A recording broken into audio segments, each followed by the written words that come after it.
Ընտրությունների պաշտոնական արդյունքները Սահմանադրական դատարանում վիճարկում են նախագահի թեկնածուներից երկուսը։ Պաշտոնական արդյունքներով երկրորդ տեղը զբաղեցրած Ռաֆի Հովհաննիսյանը եւ 1%-ի սահմանագիծը չհաղթահարած Անդրեաս Ղուկասյանը։ Սահմանադրական դատարանը որոշել է միավորել նախագահի երկու թեկնածուների դիմումները, քանի որ դրանք նույն հարցին են վերաբերում։ Դատարանն այսօրվա նիստի ընթացքում մեծամասամբ Ռաֆի Հովհաննիսյանի ներկայացուցիչներին լսեց։ Ինչու է անհրաժեշտ անվավեր ճանաչել ընտրությունների արդյունքները։ Իբրև այս պահանջի հիմնավորում Ռաֆի Հովհաննիսյանի ներկայացուցիչներն իրենց դիմումում վկայակոչել են Սերժ Թանգյանին գրած նամակում Սերժ Սարգսյանի այն արտահայտությունը, թե ինքն է կազմակերպել ընտրությունները։ Նաև որ պաշտոնական արդյունքներով հաղթած թեկնածուի հիմնադրամի նախընտրական ծախսերը գերազանցել են սահմանված 100 միլիոն դրամը, նրանք հղում են կատարել ԵԱԿ-ԺՄԻԳ-ի միջանկյալ զեկույցին, որտեղ միջազգային դիտորդները եւս այս մտահոգությունը հայտնել են։ Նաև հանրապետությունից բացակայողների եւ ընտրության մասնակցելու իրավունք ունեցողների վերահսկողություն չկա։ Ուստի Ռաֆի Հովհաննիսյանը հիմնավոր կասկածներ ունի, որ փետրվարի 18-ին արձանագրվել են ուրիշի փոխարեն քվեարկելու լցոնման ուղղորդված քվեարկության դեպքեր, դատարանում հայտարարեց թեկնածուի ներկայացուցիչ Կարեն Մեջլումյանը։ Համակարգային բնույթ ունեցող բազմաթիվ ընտրախախտումների առկայության պայմաններում անցկացված ընտրությունների արդյունքները արժանահավատ չեն, հանրության կողմից որպես այդպիսին չեն ընդունվում եւ անվստահություն ու լարվածություն են առաջացնում։ Մերժվել են ընտրությունների արդյունքներն անվավեր ճանաչելու կոնկրետ ընտրատեղամասերում վերահաշվարկ անցկացնելու 120 դիմումները։ Պարկերը պետք է բացեին, ստորագրությունները համեմատեին եւ կպարզվեր լցոնումներ եղել են թե ոչ։ Այսինքն ընտրատարածքային ընտրական հանձնաժողովները բոլոր դեպքերում ասում են դուք ապացույց չեք ներկայացրել եւ մերժում ենք։ Մենք ասում ենք ներսում է ապացույցը։ Դուք որևէ ապացույց չներկայացրեցիք, որ այդ 100% մասնակցությունը ինչ որ սուբյեկտիվ գործոնների արդյունքով այդպես է թե ոչ։ Դուք ուղղակի ենթադրություն եք անում։ Կան ընտրատարածքներ, որտեղ որ 50%-ի մոտ անձենք են մասնակցել ընտրողներից եւ այդտեղ նորմալ ցայների բաշխում կա։ Ռաֆի Հովհաննիսյանի ներկայացուցիչներին հարցեր տալու հնարավորությունից օգտվեց նաև դատաքննությանն իբրև երրորդ կողմ մասնակցող նախագահի թեկնածու Սերժ Սարգսյանի ներկայացուցիչ արդարադատության նախարար Հրայր Թովմասյանը։ Անդրադարձ կատարելով ընտրություններին առավել մեծ թվով ընտրողների մասնակցության վերաբերյալ նրանց պնդումներին։ Հավանականության տեսությունն է ընկած ձեր հարցի հիմքում ասած մարդահամար հոչեք անցկացրել, որ գյուղում քանի ընտրող կարող էր գնալ։ Սյունիքի մարզում եղել եմ 3 գյուղերում, որտեղ Սերժ Սարգսյանը այդ ձեր ոչ հավանականության մենակ տեսությամբ խփել էր 80-ից 90% եւ այդ գյուղերում գրեթե 50%-ից ավելի բնակչությունը բացակայում է։ Այդ երբ հասցրեցին, դա հավանական տեսություն չէ, դա ապացույցների հիման վրա ներկայացված փաստեր են։ Սահմանադրական դատարանում իբրև պատասխանող հանդես է գալիս կենտրոնական ընտրական հանձնաժողովը։ ԿԸՀ նախագահը միայն նիստերի դահլիճից դուրս լրագրողների հետ զրույցում հնարավորություն ունեցավ իր դիտարկումները ներկայացնել։ Որ եթե կողմը գալիս է դատարան պետք է վերել փաստարկված ապացույցներ եւ ոչ թե սեփական տեսակետ, կարծիք, մոտեցում, ենթադրություն։ Նշեմ, որ Սահմանադրական դատարանի շենքն այսօր ոստիկանության հատուկ ստորաբաժանումների հսկողության տակ է։ Սահմանադրական դատարանի նիստը վաղը կշարունակվի, իսկ որոշումը մինչև ուրբաթ պետք է կայացվի։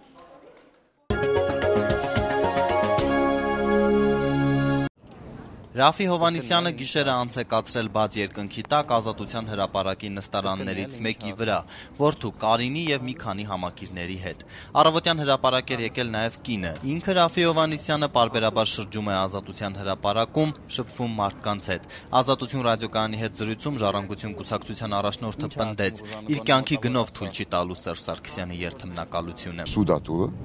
գեղձատուլը, վախատուլը, որը նաեւ հացից զրգում է ենթադրում, նրա համար է, որ ամբողջ հայությունը հասկանա, որ իմ կյանքի իմաստը նա է, որ մինչև ապրիլի 9 մենք թույլ չտանք, որ գեղձ երթում լինի այն հարգելի տեխնազույի կողմից, ով չվայելեց հայ ժողովրդի վստահությունը եւ ընտրությունը, ում անվան համար գեղձվեցին ընտրությունները եւ ով չի կարող դառնալ դե յուրե սահմանադրական նախագահ։ Եվ ես նույնպես, ինչպես ասացի այսօր հարթակից, թույլ չեմ տալու, որ վեհապար հայրապետը, մեր եկեղեցու հայրապետը, բղձի աստվածաշունչը եւ օրտնի այն տեխնազույն իր երդման միջոցով, ով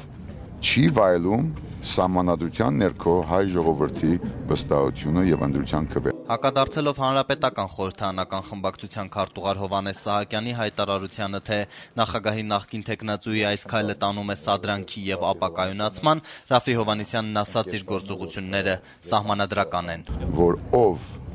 խեղեց, գեղձեց ընտրությունը, հենց իրենց կուսակցությունը, իրենց մարզպետները, իրենց շտաբի պետերը, անգամ հրամանատարները, որ դարան մեր զինվորներին ամոթալի բաց կամ գրգնագի քվեարկության, քաղաքապետեր եւ այլն, իրենք են, որ սադրում են, իրենք են, որ հեքնել են ժողովրդին, եւ ես թույլ չեմ դա, որ հիմա որևէ մեկը նժդեի կամ պետականության, ամրության կամ կայունության հղում անի, այն բանից հետո, որ հերթական անգամ իրենք գեղձեցին, իրենք ներողություն պիտի խնդրեն, իրենք պիտի դատարանի առաջ կանգնեն եւ ոչ թե գնահատեն իմ քայլը։ Ժառանգության ղեկավարը հիշեցնեմ հացադուլի փորձ ունի 2011-ին նույն հրապարակում 15 օր մնաց։ Այո, որոշ չափով ստաժ ունեմ այս հարցում։ Իհարկե ես պատրաստ եմ ապրել, առողջ մնալ, բայց նաև այս պայքարը տանել մինչև դրամապանական ավարտ։ Պիտի ջուր խմեմ եւ ուրիշ ոչ մի բան, քանի որ նաև դարիք եմ առնում, պիտի զգուշ լինեմ, չափավորեմ նաև շփումները եւ ես իմ էներգիայի վրա աշխատեմ։ Երեկուշ երեկոյան կնոջ ուղեկցությամբ Ռաֆֆի Հովհաննիսյանին այցելեց Հայ ազգային կոնգրեսի падգամավոր Նիկոլ Փաշինյանը։ Բայց Ռաֆֆի Հովհաննիսյանը անսպասելի ուղի է առաջարկում եւ կարծում եմ, որ այդ ուղին նույնպես կարող է արդյունավետ լինել։ Իհարկե ես կարծում եմ, որ ապրիլի 9-ը դա մի քայլ չի, մի քայլով չի արվի, դա քայլերի հաջորդականություն է, բայց այսօր շատ հնչեղ քայլ արվեց եւ կարծում եմ, որ այդ քայլը չի կարող եւ հույս ունեմ, որ այդ քայլը չի կարող անհետևանք մնալ։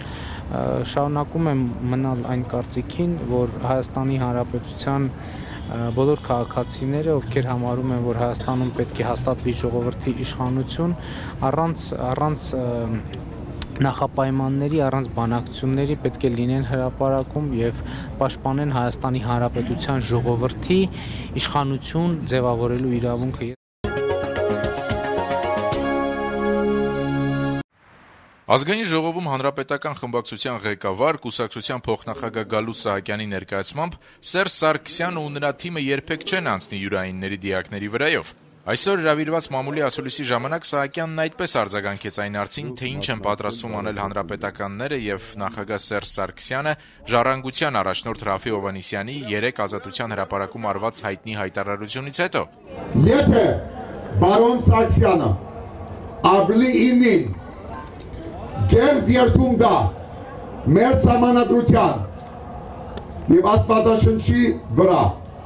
եթե վեհապար հայրապետը բղզի աստվածաշունչը օրտնելով ժողովրդին հագասող, հավասող, խեղող, ծաղրող թեկնածուին, դա իրենք կանեն իմ դիակի վրա։ Հովհաննիսյանն այնուհետև հավելել էր, թե քանի դեռ Սերժ Սարգսյանն ինքնաբացարկ չի հայտարարել, ինքը մնալու է ազատության հրապարակում եւ հաց չի ուտելու։ Սերժ Սարգսյանը եւ նրա ամբողջական թիմը երբեք չեն գնա այն ճանապարհով, որ յուրայինների դիակների վրայով անցնեն։ Մանավանդ Սերժ Սարգսյանը բավականին շատ դիակներ է տեսել եւ այդ հաղթանակի ամբողջ ընթացքում կարողացել է յուրայինների համար ցավել եւ տանել պատերազմական իրողությունները այնպիսին, որպեսզի քիչ զոհեր ունենանք։ Մենք զոհերի կողմնակից չենք եւ պատերազմի ժամանակ էլ ասում էինք, որ մեր մարտիկներին, որ մեռնելու իրավունք չունես, այսինքն մեռնել դա նշանակում է հիասթափություն, դա նշանակում է այսպես անկարողություն, այնպես որ չեմ գնահատում Ռաֆֆի Հովհաննիսյանի այդ դարձվածը։ Ռաֆի Հովհաննիսյանն էլ եք դուք յուրային համարում։ Իհարկե։ Հետևաբար չի երթվելու Սերժ Սարգսյանը։ Հայերի մեջ բոլորը յուրային են։ Սերժ Սարգսյանին արդեն ժողովուրդը երթվել տվել է։ Մնում է ցերեմոնիկ իրավիճակը, որը կարձանագրի արդեն ինչպես որ սահմանադրությունն է պահանջում։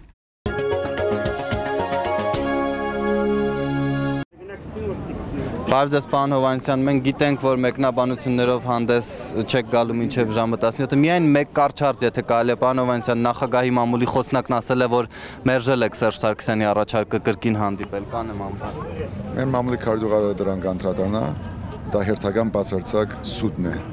Սուդը եւ գեղձիկը շարունակվում է նստավայրից եւ կամ պիտի փոխեն իրենց ուղղությունը կամ վատ է լինելու բոլորիս համար։ Ես մնացած մեկնաբանությունը ժամը 5-ին գտամ այս հարցի կապակցությամբ, բայց իրենք աբադեագատություն են տալիս եւ դիտավորյալ են տալիս։ Ես հենց հիմա, ինչպես բազմաթիվ անգամներ ասել եմ, սպասում եմ պարոն Սարգսյանին իրեն հարմար ժամանակ գալ եւ այստեղ տղամարդը տղամարդու դեմ դիմաց այս հարցը լուծել։ Մենք կսպասենք դատարանի վճռին, հույս ունենք հույսի դեմ դատարանի հետագծի ի հեջուկս, որ դատարանը այս անգամ, վերջի անգամ այս գազմով իրավական սահմանադրական դատավճիռ կգայացնի այս հիմնահարցը հանգուցալուծելու համար, ժողովրդի հաղթանակը ճանաչելու համար եւ դրանից բացի ես ինչպես ասել եմ, մինչև ապրիլի 9 ինքնաբացարկ եմ ակնկալում, որտեղ ժողովրդի պահանջն է, իսկ դուք ինքներդ գիտեք, որ ես իմ ոտքով գնացել եմ նստավայր, իմ առաջարկները արել եմ, մերժվել են այդ առաջարկները բոլորը անխտիր եւ դրանից հետո մի քանի անգամ հրավիրել եմ պարոն Սարգսյանին հրաբարակ եւ անգամ հայտարարել, որ մինչեւ ամսի 10-ը, այսինքն մինչև 3 ես պատրաստ եմ ժողովրդին պատկանող ցանկացած գրասենյակ գնալ եւ հանդիպել։ Արդեն ես հրաբարակում եմ եւ խնդրում եմ, որ պարոն Սարգսյանի դե ֆակտո վարչակազմը սուտ եւ գեղձիկ չտարածի, ես չեմ մերժել, ես միշտ կողմ եմ եղել հաղորդակցության եւ հենց հիմա իրեն հարմար ժամանակ դա ուզում է Ռուսաստան գնալուց առաջ լինի, հետո լինի ինքը թո ժամանակ, ես արդեն ասելիք չունեմ, լսելիք ունեմ։ Եթե ուզում է, թոքա այստեղ Կարինը վեր կգնա եւ միասին կքննարկենք իրեն ուզած ձևով։ Ես բացի գոմնակից եմ, ինքը կարող է փակ ուզենա, բայց այս հարցը լուծման կարող է, եթե իրենք խորացնեն սուտ ու գեղձիկը վատ է լինելու իրենց առաջի հերթին եւ հետո Հայաստանի համար։ Հիշեցնեմ հարգելի հեռուստադիտողներ, նախագահի մամուլի ծառայությունը քիչ առաջ հաստատեց տեղեկությունը, որ նախորդին Սերժ Սարգսյանի աշխատակազմի ղեկավարը զանգահարել է պարոն Հովհաննիսյանին եւ հանդիպման առաջարկ արել նախագահի անունից, սակայն Ռաֆի Հովհաննիսյանը մերժել է եւ մենք մեկնաբանություն էինք խնդրում այս արդիվ պարոն Հովհաննիսյանից եւ նա ամբողջությամբ սուտ եւ կեղծիկ որակեց դա, հայտարարելով, որ նման բան տեղի չի ունեցել։ 3 օր առաջ Մեծ Բրիտանիայի փոխարտգործնախարար Սայմոն Ֆրեյզերը իր Twitter-ի էջում գրեց, որ գալիս է Հարավային Կովկաս։ Այսօր էլ Երևանում Միացյալ Թագավորության դեսպանատանը Ֆրեյզերն ասաց, որ առաջին անգամ է Հայաստան այցելում։ Լրագրողները բրիտանացի դիվանագետին հարց տվեցին հայաստանյան ընտրությունների եւ ներկայիս ներքաղաքական իրավիճակի մասին։ Ի պատասխան Սայմոն Ֆրեյզերը նշեց, որ Մեծ Բրիտանիան ճանաչում է ընտրությունների արդյունքները։ Նրա խոսքով արդյունքներն իրենց համար վավերական են։ Միջազգային դիտորդների կողմից կազմված զեկույցը հիմնականում դրական էր, թեև որոշ խնդիրների մասին բարձրաձայնել են զեկույցներում եւ մեկնաբանություններ նույնպես եղել են, սակայն մենք ճանաչում ենք ընտրությունների արդյունքները եւ հավատում ենք, որ թեև գործընթացը կատարյալ չէր, այդուամենայնիվ արդյունքը լեգիտիմ է։ Գուցե դասեր կան քաղելու, բայց կարևոր է, որ այդ դասերը բոլոր կողմերը հաշվի առնեն եւ կարողանան օգտագործել ի նպաստ երկրի զարգացման։ Բրիտանիայի փոխարտգործնախարարն արդեն հանդիպել է նախագահ Սերժ Սարգսյանի, վարչապետ Տիգրան Սարգսյանի եւ արտգործնախարար Էդվարդ Նալբանդյանի հետ։ Լրագրողների հետ հանդիպման ժամանակ բրիտանացի դիվանագետը նշեց, որ 3 հիմնահարցեր են քննարկվել՝ Միացյալ Թագավորության եւ Հայաստանի երկկողմանի հարաբերությունները, Հայաստան-Եվրամիություն զարգացումներն ու տարածաշրջանային որոշ հարցեր, այդ թվում Լեռնային Ղարաբաղի խնդիրը։ Անդրադառնալով Լեռնային Ղարաբաղի հակամարտության շուրջ բանակցային գործընթացին, Ֆրեյզերը նշեց, որ Միացյալ Թագավորությունը լիովին աջակցում է ԵԱՀԿ Մինսկի խմբի ջանքերին։ Ես իհարկե գիտակցում եմ, որ դիվանագիտական ընթացքը բավականին երկարել է։ Ես անձնական գնահատականներ չեմ տա այս գործընթացի առաջ խաղացման վերաբերյալ։ Այդուամենայնիվ պետք է ասեմ, որ շատ կարևոր է աջակցել գործընթացին, որպեսզի հասնենք բանակցային ճանապարհով հաստատված լուծմանը, որ կհիմնվի ուժի չկիրառման, տարածքային ամբողջականության եւ ժողովուրդների ինքնորոշման իրավունքի սկզբունքների վրա։ Ինչ վերաբերում է քաղաքացիական, ավիացիային եւ Ստեփանակերտի օդանավակայանի հարցին, ապա ես չեմ ուզում մանրամասն մեկնաբանություններ տալ այս հարցով, միայն կասեմ, որ կողմերը պետք է զերծ մնան այնպիսի գործողություններից, որոնք կարող են բերել անկանխատեսելի արդյունքների։ Այդ իսկ պատճառով հարկավոր է պահպանել առավելագույն թափանցիկություն ցանկացած գործողությունում։